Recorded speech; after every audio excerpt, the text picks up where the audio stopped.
vicious, to be honest. And Yeah. on hindsight, would I have done a video like that today? Maybe not. Maybe not, right? And these are sizable books. They are minimum 200 pages. You can download them absolutely for free by simply going to, for example, this one, you just go to getmymarriageback.com, smartrealestatewholesaling.com, realestatemoneysecrets.com. So yes, I am a 3 times author, and those books are out there for your consumption, and they are also available everywhere on Amazon, anywhere that you pick up books. So in case you prefer a physical, I'm not sure. Can you hear me? Okay. Yes, sir. That's the man himself. What's going on, Clayton? How you doing? I'm doing fantastic. It looks sunny over there. I'm jealous. I know, right? Yes, sir. Yes, sir. What's going on? How's Texas? It's good. Everything is cool. It's been pretty busy. Okay, good. We're gonna have a good time. You need to drive a little bit. You need me to bring you back, or you're ready to go? Let me see if I could. Do you have the wire I could connect this? Let's see. Okay. I think we should go because we wanna really engage the folk today. Yes, we're gonna have a good time. So here's how the show is gonna go today. Are you gonna be driving? Yeah, don't worry about it. We're cool. Okay, but you're gonna be driving, right? Just want to make sure that I'm able to balance both. Okay, a little bit. Okay, all right. Just want to make sure but don't worry to carry the weight a little bit here. All right. So what's going on, guys? I have my friend here. We hang out quite a bit in the Alpha Male Mentality Club on Clubhouse, and I gave him an invite. He was gracious enough to come and hang out with me today. We're gonna have some conversation.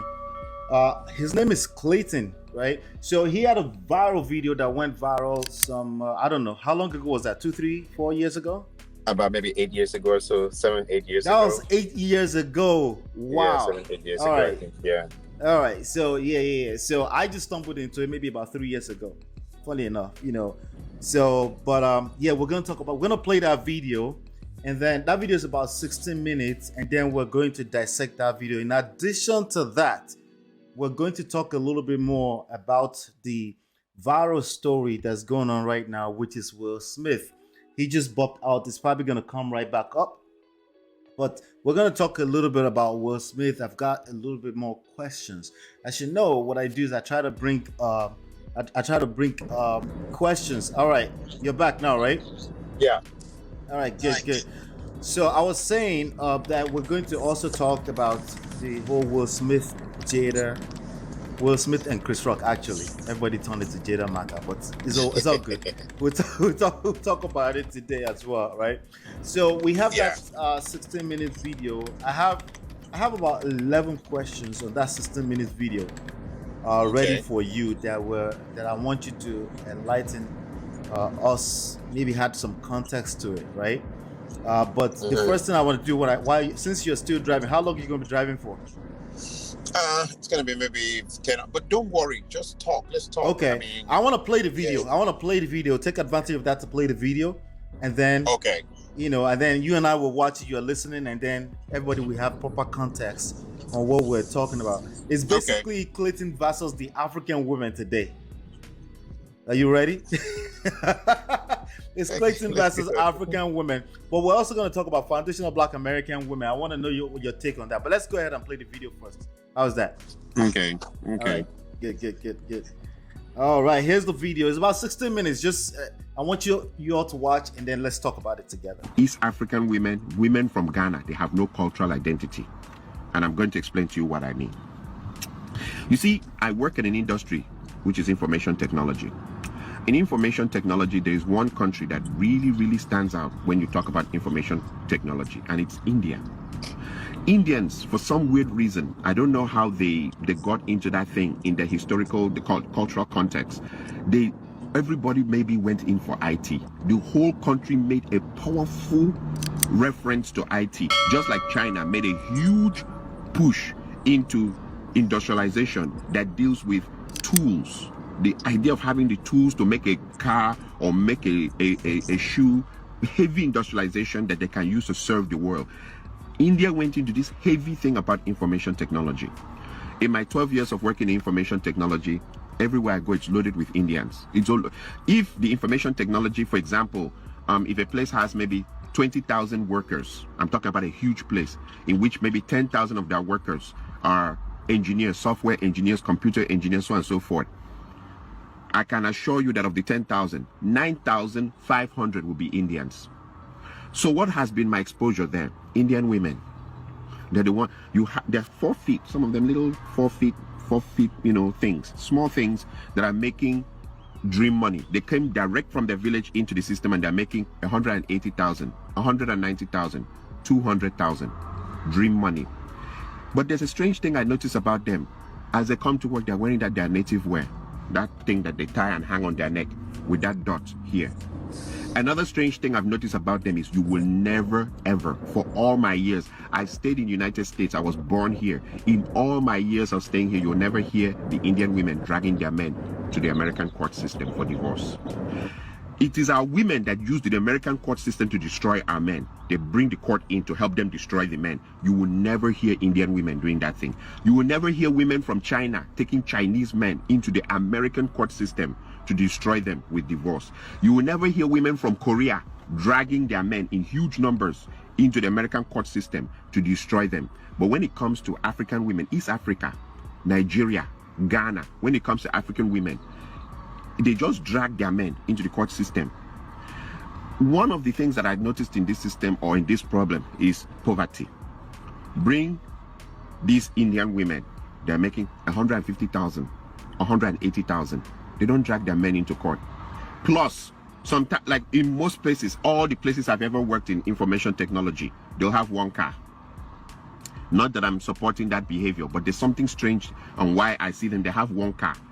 They wait for their husbands. Even if their husbands are working 2 hours overtime, over their time, they'll wait. Some of them pregnant, waiting for their husbands. When it's finished, they go into the same car with their husband and drive home. I watch Indian women and women from so many other places. They're not crazy about the Louis Vuitton, Gucci, all the designers wears. They're not even interested. Indian women, I meet them. They've been here 15 years, 20 years. They still keep their accent. They still speak as if they're living in India. But when I meet our women, and our women, all that they have to do is just get to a level of where they're making 50,000, 60,000, 70,000 or 80,000 a year. I'm talking about small money. Small money. Immediately the marriage is in danger. And they change. They start bleaching. And they start talking, sure, yeah, sure. Yeah, I went, oh my God, I went to New York. And I'm like, even I who was born here, I don't speak like that. I look at others like the Chinese. They can't speak English very well. And their women may be driving very expensive cars that belong to their husbands. And I look at the Indian women who don't speak English very well, and they're not interested in changing their accent or their undertone. And they wear their native dress, that thing, and everything to work. I look at Korean women. I look at other women. They have this sense of cultural identity. African women do not have a sense of cultural identity whatsoever. Little money, and the marriage is over. One thing I've discovered, a common trend, once the women make, they go, nurse, 80,000 is all they need to make. And suddenly your marriage is in danger. They want to call the shots. They want to be the ones that control everything. And if you don't like it like that, they'll bring in the American courts to destroy your life, destroy everything around you. They will insult you, and I'm like, 80,000 is all that it takes for someone to change. Or 70,000, because most of them, even the 80,000 is overtime. They've worked themselves Sunday, Saturday night, Sunday nights. They've worked themselves to death. That money that they make as overtime is what is now changing into something that they will destroy everything around them. The part that I see also is that a lot of, and I remember whenever I make my videos, I refer to bitch-ass men. Bitch-ass men. It has come to a point where we really can't define marriages in the African context anymore in the United States, because the man is changing diapers, he's washing the plates, he's sweeping the floor, he's cooking. Most men now have to cook to keep their marriages intact. He's picking the kids and dropping them. I've seen the experiences. I don't need to go far. I don't want to go to, but the woman is shouting at them, where's the child's belt? Where's the child's socks? Where's the child's everything? And the women go around telling everybody, we are partners. There's nothing like head of the household. We are partners. Okay. So the men are doing everything in the women's role and also doing everything in their role, and they also keep their jobs. And that is supposed to be the perfect. If you don't do like that, they'll call American court on you. This partner thing, I've seen people try it, and it leads to disaster. Like he says, okay, so since I'm the one doing the laundry and washing the plates and cooking the food, can you help me change that bulb? No, that's a man's job. Okay, can you help me change the engine oil in the car? No, that's a man's job. Okay, can you help me paint the other? No, it's a man's job. The women are quick to tell you what's a man's job, but you must do your job and do their job now, and do their job and keep your job also in the society, and come back and still, even there's no respect. You are supposed to be submissive, or the marriage ends on your head. And when you look into it, she started making $80,000. And I compare that with the Indian women who make $150,000, $160,000, $180,000. And don't forget, this is India, where they kill. I mean, a woman just saying no to the husband, they start the honor killings. The men are not romantical, they're hardcore. They're very, very, they're very, very hardcore. The way they order their families about and their women about. They're not romantic. They're not taking their women to Dubai. They're not buying Louis Vuitton and expensive perfumes and undies for their women. They're not doing any of that. And when they come to work, they're smelling of turmeric and all those things that they put in their food. Their men don't spray. I mean, some of them, they come and I see the same jeans, the same shirt for years. But their women stick to them with the kind of money they're making. Even the Hispanic women, I look at them, their men are poor. I mean, they all cross from the desert now into this town. They cross from desert, enter this town. I've seen some real dirty, nasty Hispanic women with drop-dead, gorgeous Hispanic women. The women don't leave their men. The same story, we crossed from the desert, came here together, we're sticking together to the bloody end. But when it comes to African women, all they need is just make a little money, and they've turned the marriage upside down. And there are bitch-ass men who will support that behavior. In fact, those women are more celebrated here than even married women. You see a man, if he wants to do his birthday party or his child dedication ceremony or burial or anything, he's inviting all the divorcees who threw their husbands out of the house. They have so much honor. In fact, so many people are calling them and congratulating them for throwing out their husbands out of the house. And sometimes when you go into an investigation of why the bitch-ass men are supporting that, is because there's a competition. Africans in America compete to the point of death here in America. Which car someone is driving, which kind of house someone is driving, which kind of job. That's why Africans, it's better you stay away from Africans here. So since everybody's competing, if the woman can turn her house upside down and destroy it, she's already done the job for the man's enemies out there. They are applauding her. They now call her for parties and call her to come and drink in their house. And then there's the part two. When they throw their everything away, a clock starts ticking, a timing clock. Who is going to be the first guy to fuck her? Now that she's on her own, now that she's single, now that she's by herself. And it leads to a proverb from my area. There's this famous proverb from my area. They say that there's nothing as shameful as a big woman to uncover white hair for small boys to enter. White hair. Small boys will enter, come back with just how they slap that ass, how they shaked it up and how they run it around and stuff like that. And you'll be like, and in her mind, she's showing this attitude. She'll go onto her Facebook website and right there, I'm too blessed to be depressed. As they go lower, we go higher. Yep, we girls are flying higher. Hashtag liberated sisters. And then you wonder what's wrong with African women. Ghanaian community is the first community I've seen that fourth marriage, people fool. Fourth marriage. And if you put your ear to the ground, they're still blaming the men at the fourth marriage of the woman. She's married the first one, divorced. Second one, divorced. Third one, divorced. Fourth marriage, they fool. They drink, they chop chicken, everything. And they're talking about how all the other three men, there's something wrong with them. That they were animals, that they were this and that. And you wonder, is it always the men that is the problem? Same with the East African women. They will divorce, 3 divorces, 4. Somehow, the story will be twisted. It's always the man's fault. And she's marrying. She can marry up to 7 times. Nobody knows what's going on. I am saying this because too many men's lives have been destroyed because of people who think they are in America. This America thing. Okay, I normally ask this simple question. What if a man became very rich and he had a house in America and he had a house in Canada and he had a house in Germany and he had a house in Japan? He had houses all over the place. What happens there?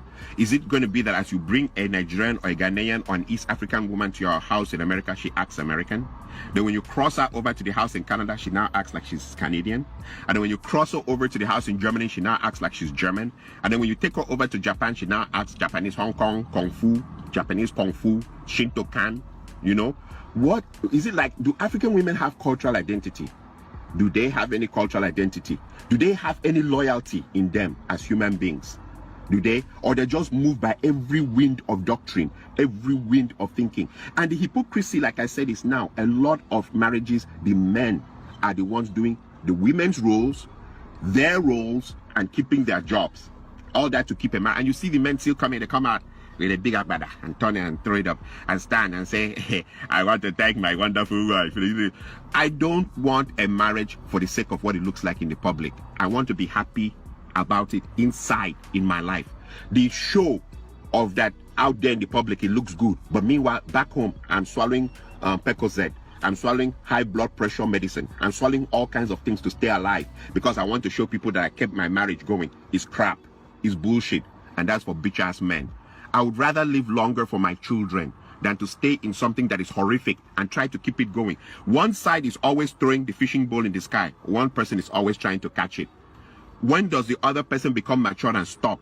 Oh, because they're making $80,000. Like I said, come and see the Indian women. 150. The husband is making 180. 200. The husband is making 190. People are making dream money. Indian community, I've never seen anything like that before. In IT, they own it. Google, Facebook, everywhere, they own it. And they're making killing money. Those guys hold cash, dream money, and their wives are not going crazy. You see their wives by their husbands all the time. The other final part I'll leave you with is I thank God for Trump. I thank God for Trump because Trump has defined what America truly is about. When you come to a situation where a man, he's speaking on behalf of millions of people, talking about how he sees things, how he understands things from these millions of people who voted him in, you will understand that for you to come to this country and destroy your life, you're the most stupid person on earth. Trump make it clear that if you're a minority, we don't count you among people. And these are the owners of the land talking about that. If you're a minority, we don't count you. And you see other minorities, like I said, the Indians, the Koreans, the Chinese, other minorities, it's like they intrinsically know this is not their land. So when they come here, they hold themselves. It's not something you need to break your family apart over. It's not something you need to go crazy about. And you're 40 years old and you're now wearing mini and going back to the club. Nobody goes crazy except African women, Ghanaian, Nigerian, East African. They go crazy. They go crazy. And I'm glad Trump has told them it doesn't matter how you do. Sure. Oh yeah, that we still don't count you as part of us. We don't. We know where you're from. And that it doesn't matter how much money you make here, is because we let you stay here. And I'm glad that he has pointed it out and cleared it out and activated it so that when you now take your husband or take your wife into that system that doesn't regard you as something and destroy everything, I glorify God, because some people have wisdom and some people do not. And I also thank God for that the bitch ass men who are rejoicing on how other men's demise, like they're rejoicing that other men were destroyed that way, you know, so that, you know, so because it has lowered the competition. Now I have won, I'm going up, he's coming down, that God will punish them. God will never, since you can't rejoice in people doing well, but you're waiting for people to go down so that it can, if is that what you needed to be victorious, then you're fake. You are as fake as it gets. You needed his wife to turn on him so that you can win. That is why you're all everywhere. Divorced women are being celebrated as the best women in earth here in America. Everybody, call them for parties, call them everywhere, give them money, do everything, and sleep around with them, because that's the thing. You're all sleeping around with them. Nonsense. Oh, and by the way, I want to also finally use this to kill one argument. The argument, I hear a lot of men now saying, they're cursing their fathers. That our fathers who didn't sweep the floor, wash the plates, cook food, change the diapers, totally emasculated. I mean, men are totally emasculated. They're doing everything, doing the laundry. That our fathers who didn't do that were useless. We're better than them because we're doing our role, the women's role. We're Superman. We're doing the women's role, our role, keeping our jobs, taking care of the children. The children are now coming to ask us for the socks and their belts and where their sandals are, and they don't know where and they're coming to ask us to iron their clothes, and we iron our own clothes on top of that. We're doing everything. The woman's job now is just to comb her hair and look at herself in the mirror, and when she's tired and she has choosing and sitting down spending an hour trying to find the right dress, and then she gets into the car and drives to work. You're doing everything. And that in that world we're saying that our fathers were stupid, that we are better than them. No, we're not. Maybe we are the ones that will have a shorter lifespan in the end of this story. So you know what, I'll leave it at that. Like I said, I normally say very controversial things, and I speak for just a group of men, not all men though, because there's too many bitch ass men now, men who are not real. I know how the reaction will be here. You guys can come in and insult me and talk whatever you want to talk, but I've put my point down. African women have no cultural identity, and I think their background of poverty has made them that when they see small money, they lose control of themselves. Thank you. So let me just unmute you here. I think you're muted. Let's make sure. All right, try to unmute yourself. Let me try that again. Try it again. You see the mute button? Okay, you're muted. You're muted. You can hear me, right? Okay, there you go. That's better. All right, you can hear me, right, Shay? I can hear you. Yeah, I can hear you now. I can hear you. Okay, all right. It's gonna be a struggle because it looks Can like you hear your me? internet. I can hear you. I can hear you. Can you hear me? Okay, good. Okay, good. Yeah, Awesome. you Yeah, I may can be hear you. hearing a little delay there, but yeah. Can you hear me Yeah. now? Are you in real time? Oh, very well, very well. And All right, great. I'll soon be approaching my destination, so we'll be good. All right, great. So Yeah. you already know what the reaction is going to be. You said at the end of that video. It's been 8 years. What has been the number one reaction, in your opinion, to this video? The number one reaction has been very, very wow. I said to myself that I was going to bring to your show is going to be one of the biggest shows, because hopefully people could watch this show and know what happened to me. It's been very okay. Let me start it this way. I will start it by saying that when I created that video, I created it with a very sincere and innocent desire to start a conversation, right? Okay. So I wanted a conversation. I wanted us to talk about the problem. I was living in Arizona, Okay. and I saw a lot. I saw so many things, and I was seeing the African community being decimated by divorce. Wow. And the divorces were not even in Arizona. I thought that was Texas, because we know the Texas stories too. Yeah. In Arizona, it was bad too. And then what I was seeing was a peculiar level of it wasn't. People weren't approaching the issue from a point of love. People were approaching the issue from a point of what I really talked about inside there, which was like let's speed up, like a catalyst kind of a thing.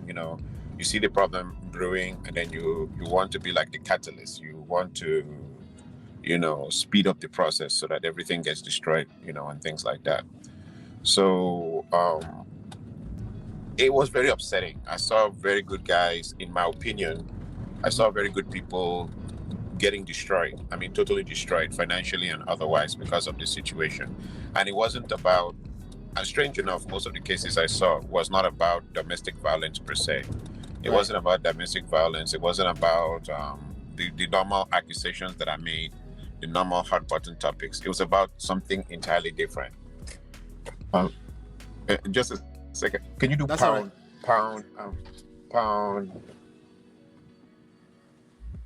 All right. So Two again, two five four let's eight. do a quick Two five recap four here.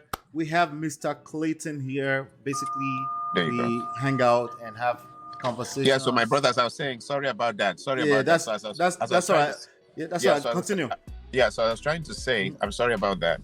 Yeah, I've reached my destination. So Okay. So as I was trying to say, what happened was that it was a lot of guys being decimated, a lot of men that I saw being decimated. And when I went into cyberspace, there was no discussion about the issue at all. There was no discussions about it.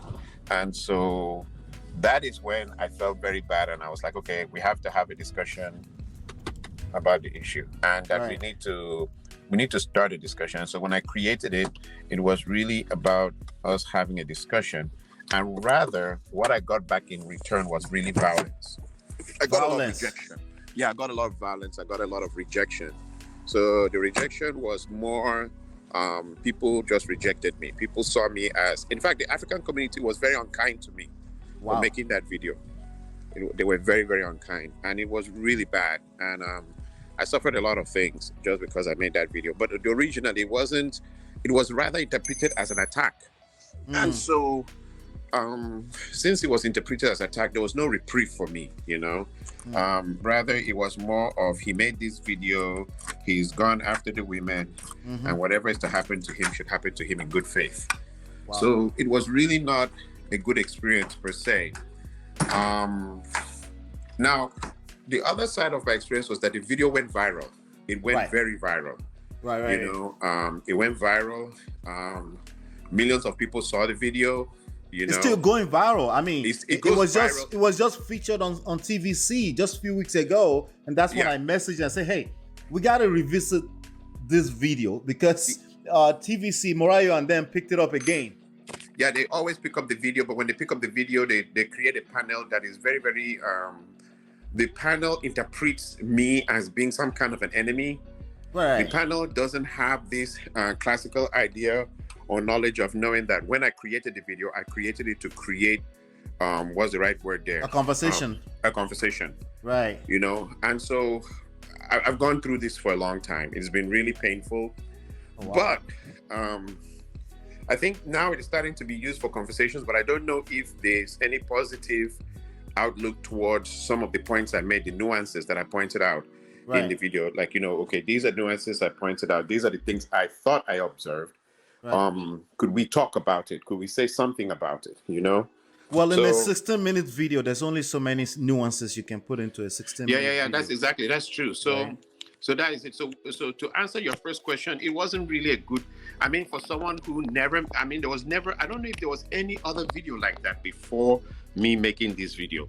I don't know if anybody had ever made an attempt to do exactly what I had done. I mean, 8 years ago, it wasn't as big as it is right now. I'll tell you. I'll tell you right now. 8 years ago, it went viral in Houston. It went viral in the United States. It went so viral. But the problem was, it went very viral. And the problem in that situation was, I had this feeling all of a sudden that, oh my God, I'm the first one to do this. I'm the first one to ever make something. That is this, because this was way before Kevin Samuels or any other guys. And honestly, it was really, really bad. I mean, it was vicious. I went through a lot of attacks. I went through a lot of people went about digging my records, trying to find out, you know, where I live, what I did. Was I married before? People tried to contact my ex. People went about contacting people and doing all kinds. It was really, really vicious. It was really vicious, to be honest. And, you know, on hindsight, would I have done a video like that today? Maybe not. Maybe not, right?